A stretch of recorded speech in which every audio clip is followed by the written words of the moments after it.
तेही 302 मध्ये ती 1 नंबरचा आरोपी येत नव्हता, मोक्यातही येत नव्हता, आंदोलनच करावं लागलं.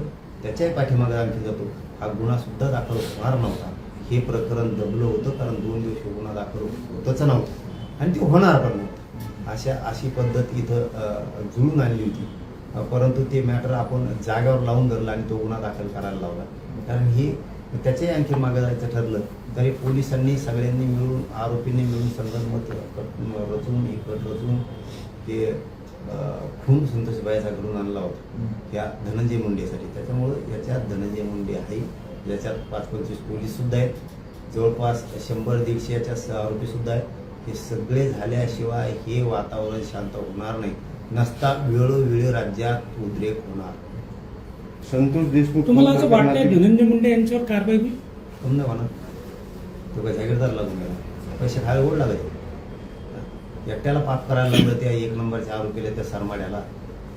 तो आता मजात खाणार, इकडे दवाखान्यात झोपून राहणार, तो हटला झोपून राहणार एखाद्या.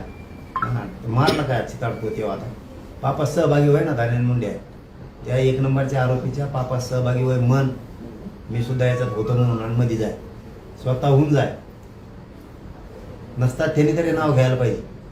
त्यांनी जेलमध्ये सडण्यापेक्षा, पाप डोक्यावर घेऊन मारण्यापेक्षा ज्याच्यासाठी पाप केलं ना त्याचं नाव घेतलंच पाहिजे आणि त्याच्या कुटुंबाने सुद्धा घेतलं पाहिजे की याच्यासाठीच 1 नंबरच्या आरोपीने पाप केलेलं आहे, खंडणी मागितलेलं आहे, खून केलं.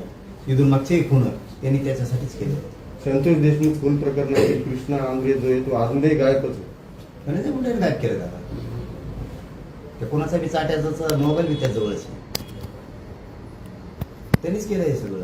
किती कोणाच्या कारखान्यावर गेले, पैसे आणले तर ते मागे देणार नाही, उचली हार्वेस्टरचे पैसे खाते, हे कसली काही करणार. यांचे पोलीस सुद्धा काही जण त्या टोळी सक्रिय, केशी घेणार नाहीत, काय घेणार नाही. इथून पुढं मराठ्यांना त्रास दिला नाही, यांना काच दाखवला, यांना सगळ्यात जेलातच सडवायचं राहिले टोळी सुद्धा.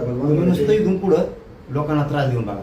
भगवानगडाचे महाराज मागे म्हटले होते की आपण मानसिकता सुद्धा समजून घेतली पाहिजे आणि काल जे फोटो व्हिडिओ आले त्याच्यामुळे तर संताप व्यक्त केला जातो. कसं वाटतंय?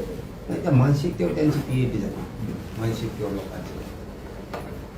विद्वान माणूस आहे शेवटी तो, त्याच्यामुळं त्याची PhD झाली. त्यामुळं ते बोलले, संत महंत एक वारकरी संप्रदायाचा वारसा चालवते आणि एका लेकराचा इतका खून झालेला, क्रूर पद्धतीनं झालेला असून ही यांची भाषा, ही टोळी, ही टोळी संपुष्टात येणार आहे. बघा यांची. ABP माझा, उघडा डोळे बघा नीट.